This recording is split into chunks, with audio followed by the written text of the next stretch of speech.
Everyone and welcome back to another mini vlog. অনেকদিন পরে চলে গেছিলাম আমি আর পায়েল স্ট্যান্ডে।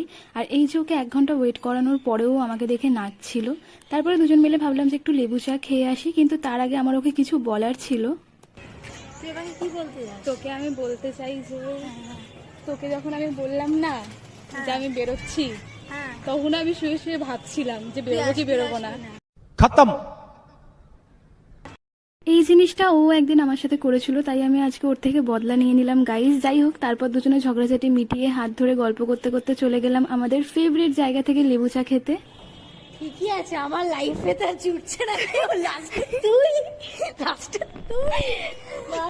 দেন আমরা এই দোকানটা থেকে 2 কাপ চা নিয়ে চা খেতে খেতে গল্প করছিলাম এই গরমের মধ্যে। সেদিনকে প্রচুর গরম ছিল, তার মধ্যে স্ট্যান্ডে একটুকু হাওয়া দিচ্ছিল না।